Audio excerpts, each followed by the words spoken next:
Olá, como vão todos? Vamos dar continuidade ao estudo do livro da Gênesis, da base da doutrina espírita. E nós vamos hoje estudar o segundo tópico desse capítulo 13, que são os caracteres dos milagres. Esse segundo tópico é: o Espiritismo não faz milagres. Então, todos os fenômenos que acontecem nas reuniões do Espiritismo são todos dentro das leis naturais, né? Que muita gente que não conhece a doutrina espírita pensa que são fenômenos sobrenaturais. Quando acontece alguma coisa assim fora do normal, fala, isso foi espírita. Quando faz um gol estranho, um gol diferente, fala, esse gol foi um gol espírita.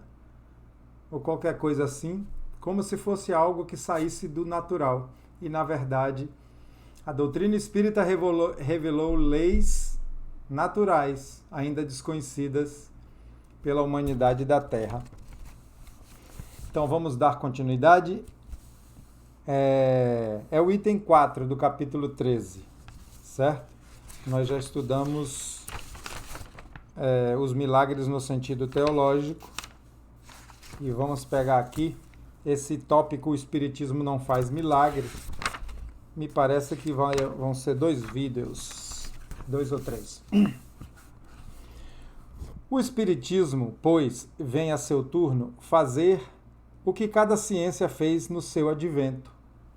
Olha, comparando já a doutrina espírita, o Espiritismo, com as outras ciências que vieram revelar novas leis naturais. Revelar leis e explicar, conseguintemente, os fenômenos compreendidos na alçada dessas leis. É exatamente isso. Quando alguém me pergunta o que é o Espiritismo, eu gosto logo de sair com essa resposta. É um conjunto de revelação de leis naturais, né? Agregado aí a leis morais, como modelo o Cristo. Esses fenômenos, é certo, se prendem à existência dos espíritos. E é a intervenção deles no mundo material.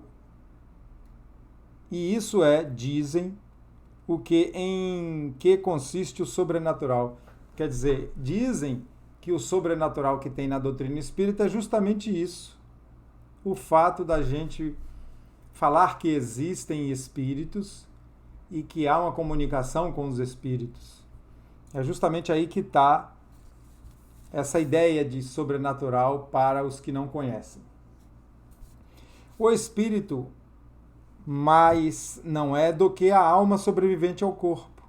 É o ser principal, pois que não morre, ao passo que o corpo é simples acessório sujeito à destruição. Então não é certo a gente falar, o meu espírito, não. O meu corpo. Esse é que está nos emprestado por uma encarnação. Então, o meu corpo. Porque o espírito sou eu, né? O espírito sou eu, é você. Então, e quando a gente está encarnado, a gente chama de alma. Porque é uma alma que está dando vida ao corpo. E ao morrer, o corpo devolvido à natureza, porque na verdade nenhum corpo morre, ele é dissolvido com suas moléculas e átomos de volta para a natureza. Essa alma passa a ser chamada de espírito apenas por convenção didática. Sua existência, portanto, é tão natural depois como durante a encarnação. Está submetido às leis que regem o princípio espiritual, como o corpo o está às que regem o princípio material.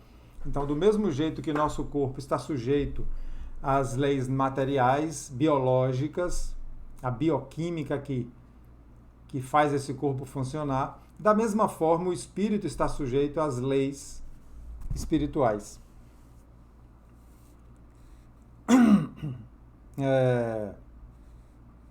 Deixa eu me achar aqui. Pronto. Mas como estes 2 princípios têm necessária afinidade, como reagem incessantemente um sobre o outro, como da ação simultânea deles resultam o movimento e a harmonia do conjunto. Segue-se que a espiritualidade e a materialidade são duas partes de um mesmo todo, tão natural uma quanto a outra, não sendo, pois, a primeira uma exceção, uma anomalia na ordem das coisas. Então, nós estamos submetidos a duas forças da natureza, uma de natureza material, outra de natureza espiritual, estão o tempo todo nos influenciando. Então, não há nada de imaterial, de sobrenatural. Até quando o espírito está desencarnado, né? Lá ainda temos algo de material, que a gente fala que é semimaterial, que é o perispírito. E lá também tem um tipo de matéria, uma matéria chamada quintessenciada, devido à sua essência, uma matéria muito mais leve, menos densa, mas que é manipulada pelo pensamento do espírito. E é por isso que lá existe realmente construções, prédios, objetos que são plasmados com o fluido universal, com a força do pensamento do espírito. Durante a sua encarnação, o espírito atua sobre a matéria por intermédio do seu corpo fluídico, o perispírito, dando-se o mesmo quando ele está encarnado. Então, olha só esse detalhe. Ele fala que tanto encarnado, aqui dentro desse corpo carnal, como desencarnado, nós usamos o perispírito para interagir com a matéria. Por que encarnado? Porque o espírito manda a mensagem para o perispírito. O perispírito, através de suas ligações com o cérebro, através dos fios condutores dos neurônios, manda sinal para os sistemas nervosos, que são 3, né, se eu me lembro bem. Periférico, central, simpático. Então, o espírito atua no perispírito, que atua no cérebro. O cérebro é um computador ligado ao perispírito. Então, está usando o perispírito para interagir com a matéria. No momento que eu seguro esse papel, é o espírito mandando a mensagem através do perispírito para meu cérebro, para o meu sistema nervoso, e eu pego aqui. E desencarnado, a mesma coisa. Só não tem o corpo, não tem o cérebro carnal, mas o espírito manda mensagem para o perispírito, que atua nessa matéria própria das dimensões espirituais.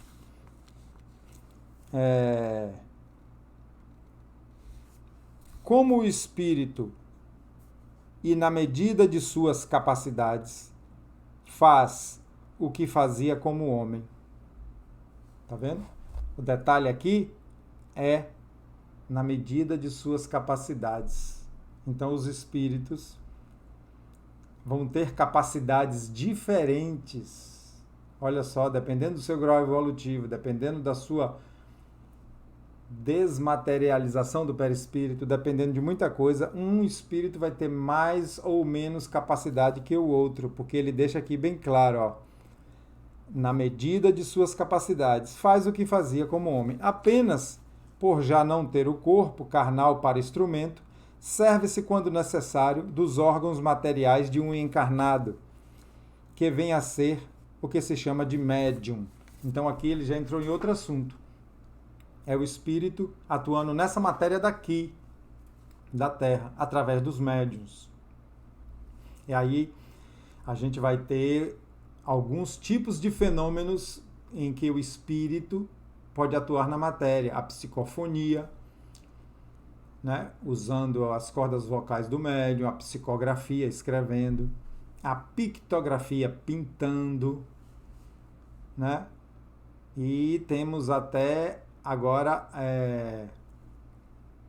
espírito fazendo escultura. Aquele escultor famoso de Minas Gerais, Aleijadinho, faz esculturas muito parecidas com as dele, afinal de contas é ele, né? Ele apenas está agora usando uma forma diferente de fazer. Aqui em Salvador, na Cidade da Luz, através do médium José Medrado, esse espírito que era o Aleijadinho na Terra, esqueci o nome dele agora, ele está fazendo escultura. Então, olha só, o espírito atuando direto na matéria. Procede, então, como um que, não podendo escrever por si mesmo, se vale de um secretário, ou que, não sabendo uma língua, recorre a um intérprete. Está fazendo aqui comparações metafóricas, né? É como se eu fosse conversar com um japonês e usasse um intérprete, né? Como se eu fosse escrever uma carta, pedisse um secretário para fazer por mim e eu ficasse ditando. Então ele está fazendo comparações. O secretário e o intérprete são médios de um encarnado, do mesmo modo que o médium é o secretário ou o intérprete do espírito. Deixa eu fazer uma revisão aqui das anotações que eu faço do lado e passo direto, depois eu volto. Fez uma comparação metafórica, então eu não li, mas já disse isso. Item 6. Já não sendo o mesmo que no estado de encarnação, o meio em que atuam os espíritos e os modos por que atuam, diferentes são os efeitos que parecem sobrenaturais unicamente porque se produzem com o auxílio de agentes que não são os de que nos servimos. Então, ele está dizendo, como se usa um médium, né? O médium faz e fala, não é meu, é do espírito Emmanuel, é do espírito Joana de Ângeles, ou então é do espírito seu pai, seu primo. Então isso fica parecendo sobrenatural, é isso que ele quer dizer. Parece sobrenatural porque foge do que a gente está acostumado. Desde, porém, que esses agentes estão na natureza e as manifestações se dão em virtude de certas leis, não há de sobrenatural, nada há de sobrenatural ou de maravilhoso. Então está dizendo que tudo está na natureza, tudo está submetido a leis, então não há nada de sobrenatural. Antes de se conhecerem as propriedades da eletricidade, os fenômenos elétricos passavam por prodígios para certa gente. Olha aí, a eletricidade é uma lei natural. Existe de todo sempre, desde a época das cavernas dos primitivos, os elétrons estavam ali em alguns átomos para correr, especialmente nos metais. Então o homem descobriu essa lei natural e controlou isso, fazendo com que a eletricidade pudesse ser usada de forma controlada, né? Então, antes não se conhecia, depois passou a se conhecer e fazer uso, assim como a mediunidade não se conhecia, apesar dela estar acontecendo o tempo todo, desde a antiguidade. Moisés já recebeu os 10 mandamentos por mediunidade, né? E muitos casos, quando Jesus estava aqui, e sempre aconteceu. O mesmo ocorre com os fenômenos espíritas, que não são mais aberrantes das leis naturais do que fenômenos elétricos, acústicos, luminosos e outros que serviram de fundamento a uma imensa de crença supersticiosa. Então, os efeitos elétricos naturais serviam até para crença supersticiosa. Porque o raio, quando está chovendo, dando trovão, o raio é uma coisa natural. O trovão, a zoada do trovão é uma lei natural. Como não se conhecia as suas causas, atribuíram a eles crenças supersticiosas. Entretanto, dir-se-á, admitis que um espírito pode levantar uma mesa e mantê-la no espaço sem ponto de apoio. Não está aí uma derrogação da lei da gravidade? Eu gosto quando Kardec faz isso. Ele mesmo faz o papel de opositor. Então ele está dizendo, a partir do momento que um espírito levanta uma mesa, aí ele está falando do fenômeno das mesas girantes que aconteceu na burguesia francesa e que iniciou todo o processo, né, da codificação. Ele está falando desse fenômeno. Aí alguém poderia perguntar, um espírito levantar uma mesa e fazer girar no ar não é sobrenatural? Ele pergunta a ele mesmo. E a resposta, sim, da lei conhecida. é fora do natural para as leis conhecidas. Conhecem-se, porém, todas as leis?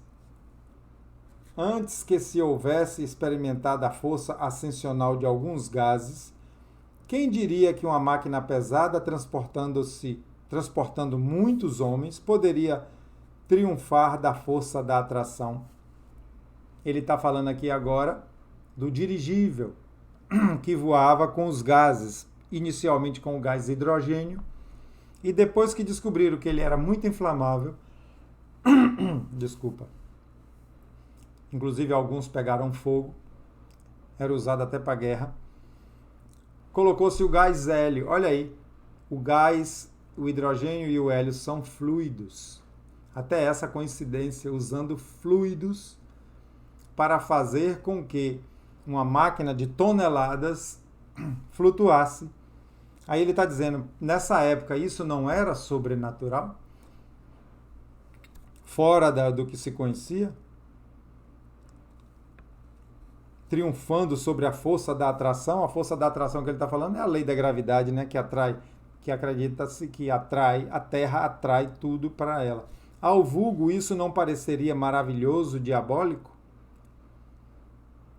Então ele está fazendo comparações justamente com a ciência comum, que descobre leis naturais, controla e usa a nosso favor, com as leis espirituais que a doutrina veio revelar, que é a mesma coisa, passou a se conhecer, passou a se controlar. Hoje a gente usa a mediunidade de forma controlada a nosso favor. Deixa eu ver minha notinha. Hoje pode-se dizer que o avião, o helicóptero e até o drone derrogaram a lei da gravidade. Se fosse por esse caminho da gente achar que qualquer novidade, qualquer nova revelação está derrogando as leis naturais, poderia-se dizer isso hoje do helicóptero, um equipamento maravilhoso que sobe e para no ar, né? Estaria derrogando a lei da gravidade, tal qual essa questão de dizer que as mesas girantes estava derrogando. Aquele que houvera proposto há um século transmitir uma mensagem a 500 léguas e receber a resposta dentro de alguns minutos, teria passado por louco. Se o fizesse, teriam acreditado estar o diabo às suas ordens, porquanto, então, só o diabo era capaz de andar tão depressa. E aí ele está falando do telégrafo, muito comum na época de Kardec, usava-se o telégrafo. Inclusive ele recebeu muitas cartas escritas e por telégrafo de outras reuniões mediúnicas em outros lugares para ele fazer a codificação. Imagine se isso fosse hoje com o WhatsApp, com Skype, com Facebook, né? Imagine se fosse hoje, em que as mensagens, vídeos, fotos são mandadas instantaneamente. Os ignorantes desse funcionamento, dessa técnica, dessa ciência, como nós, não diz que é sobrenatural porque está vendo, está pegando na mão, está participando, mas não sabe o que é que acontece dentro daquela caixinha chamada celular, né? Eu até procurei o meu aqui para mostrar, mas está longe.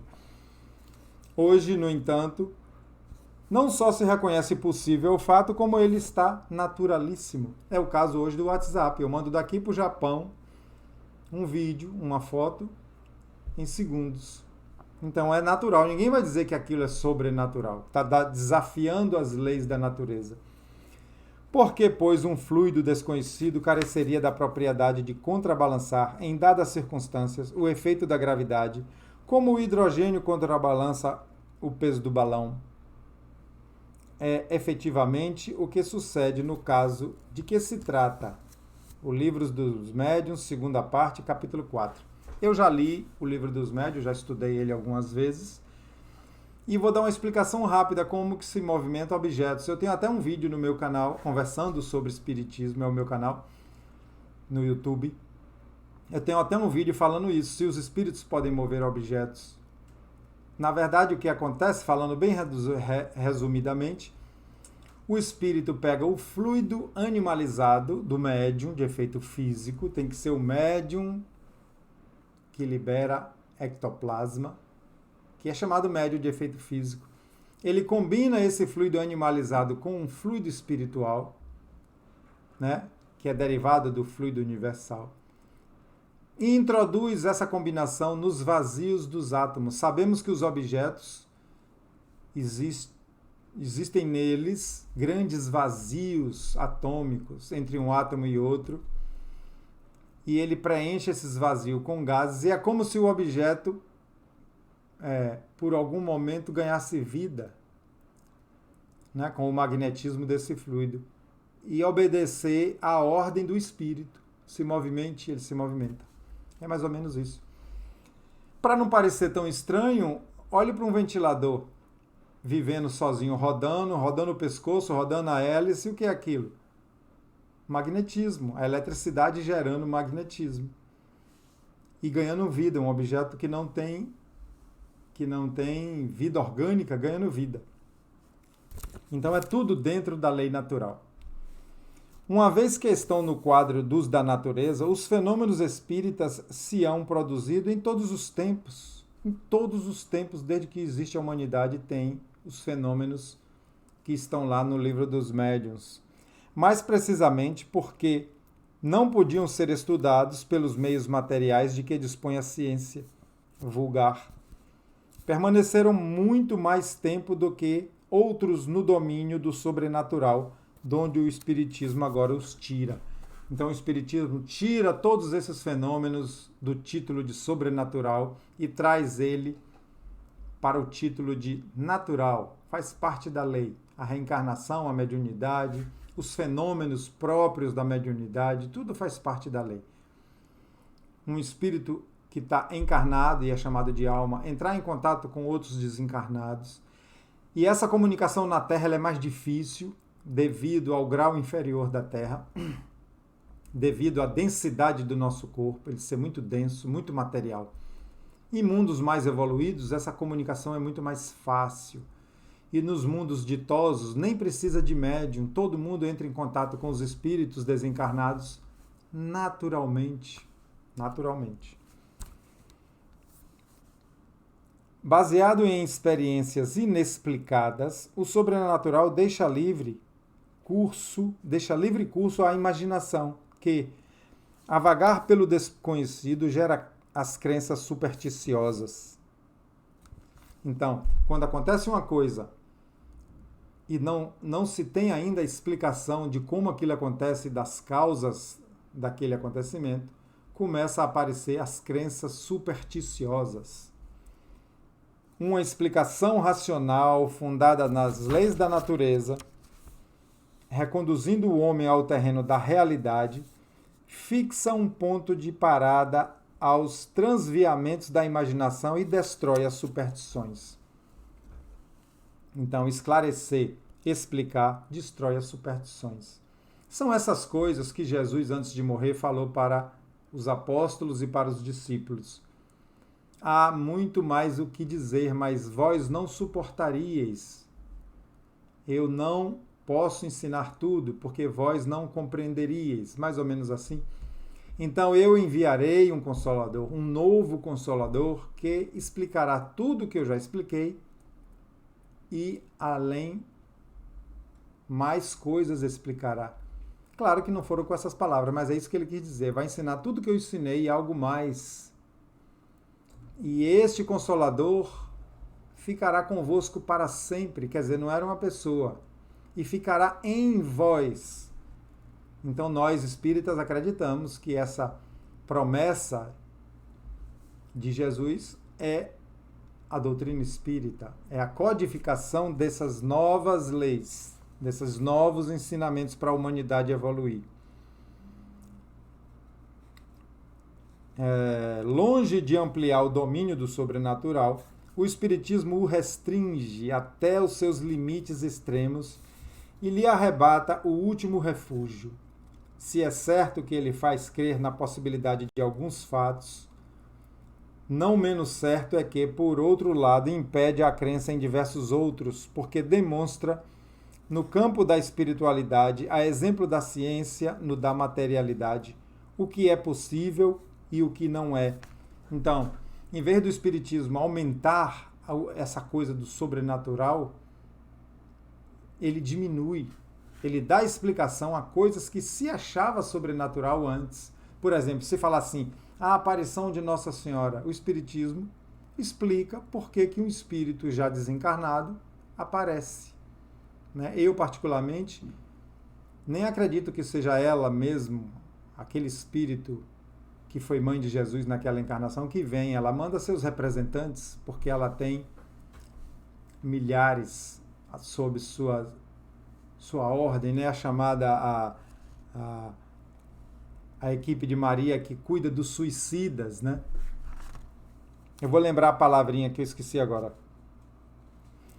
Todavia, como não alimenta a pretensão de haver dito a última palavra sobre o que for, nem mesmo sobre o que é da sua competência, então, olha, o Espiritismo, nem mesmo sobre o que é da própria competência do Espiritismo, ele não se julga ser a última palavra. Ele, né, o Espiritismo, não se apresenta como absoluto regulador do possível e deixa de parte os conhecimentos reservados ao futuro. No próprio Livro dos Espíritos e algumas passagens, os Espíritos falam que há coisas que a gente ainda não pode compreender, que falta-nos o sentido, falta-nos o sentido ainda para compreender o que é Deus, para compreender o momento que Deus cria o Espírito, essas coisas, sabendo que ainda somos limitados. Então, o Espiritismo, na verdade, acaba com a ideia de sobrenatural. Os fenômenos espíritas existem nos diferentes modos de manifestação da alma ou espírito, quer durante a encarnação, quer no estado de erraticidade. Então, tanto aqui como na erraticidade. E o que é erraticidade? É o lugar onde ficam os espíritos desencarnados que ainda têm que reencarnar. Se o espírito é puro, ele não está na erraticidade. Se ele ainda tem que reencarnar, a gente chama de erraticidade. E não tem a ver com a palavra erro, de errado, de errar. Não tem a ver. Só quem não está na erraticidade são os encarnados e os puros. O resto tudo está nessa erraticidade. É pelas manifestações que produz que a alma revela sua existência, sua sobrevivência e sua individualidade. Olha, a existência, a sobrevivência e a individualidade. Foi através das manifestações que Kardec pôde acreditar nisso, porque ele começou sem acreditar, né? Através das manifestações é que foi codificada a doutrina espírita, começando com as mesas girantes, né? Claro que teve antes as irmãs Fox, mas Kardec se dedicou primeiro às mesas girantes. Sendo natural a causa, o efeito também o é. Então, o que é o efeito? A manifestação. Quem é a causa? Os espíritos desencarnados. São esses efeitos que constituem objeto especial das pesquisas e do estudo do espiritismo, a fim de chegar-se a um conhecimento tão completo quanto possível, assim da natureza dos atributos da alma, como das leis que regem o princípio espiritual. Então, o Espiritismo trouxe a explicação da natureza dos atributos da alma e dos princípios, das leis que regem os princípios espirituais. É isso que a gente estuda na doutrina espírita. Kardec estudou os efeitos e identificou as causas. Ele estudou os efeitos, viu a mesa girar, viu batidas, viu cartas, viu psicofonia, tudo isso é efeito. Aí foi descobrir a causa. Ele sabia que o efeito era inteligente, a causa tinha que ser inteligente. E ele passou a acreditar que ali eram espíritos. Para os que negam a existência do princípio espiritual independente, que negam, por conseguinte, a da alma individual e sobrevivente, a natureza toda está na matéria tangível. Então, para quem não acredita na sobrevivência do espírito, acha que toda a natureza está na matéria tangível. Todos os fenômenos que concernem a espiritualidade são, para esses negadores, sobrenaturais e, portanto, quiméricos. Quimérico é uma coisa sem importância, né? Sem valor. Então, para quem nega, e tem gente que nega só por negar, não quer raciocinar, não quer pensar, né? Ver tantas maravilhas da natureza, tantas coisas fantásticas, né, acontecendo, desde as flores aos pássaros, ao nosso organismo, a tudo do mundo, e achar que isso é obra do acaso, mas eles não querem pensar. Não admitindo a causa, não podem eles admitir os efeitos, e quando estes são patentes, né, está ali, quando eles são óbvios, inegáveis, né, que são os sinônimos de patentes, os atribui à imaginação, à ilusão, à alucinação e se negam a aprofundá-los. Daí a opinião preconcebida em que se acastelam e que os torna inaptos a apreciar judiciosamente, quer dizer, com critério, com justiça, o espiritismo, porque parte do princípio da negação. Então não adianta a gente tentar convencer, tentar explicar para aqueles que já partem da negação, está se preparando apenas para negar, né? Porque parte do princípio de negação de tudo o que não seja material. E olha que eu já conversei com alguns, eles se põem como donos da verdade e acham que nós somos ridículos, ignorantes que acreditam nessas coisas. E para quem vivencia o dia a dia de um centro espírita, o dia a dia de reuniões mediúnicas, de ver comunicações, né? Fica assim com um certo sentimento de compaixão com as pessoas que ainda não acreditam, porque sofrem mais, estão mais sujeitos aos males psicológicos, por não ter uma esperança entre aspas, certeza absoluta de um futuro melhor, de toda uma estrutura divina para nos conduzir à paz e à felicidade, que é toda essa organização das reencarnações e da evolução do espírito. Então, vamos ficar por aqui hoje, teremos mais vídeos desse tema, o Espiritismo não faz milagres, teremos mais vídeos desse capítulo 13, que Jesus Cristo abençoe nossos lares, nossas famílias. Até o próximo, minha gente, um grande abraço, compartilhem aí os vídeos do canal, para que nós possamos chegar em mais pessoas, tá bom? Um grande abraço a todos.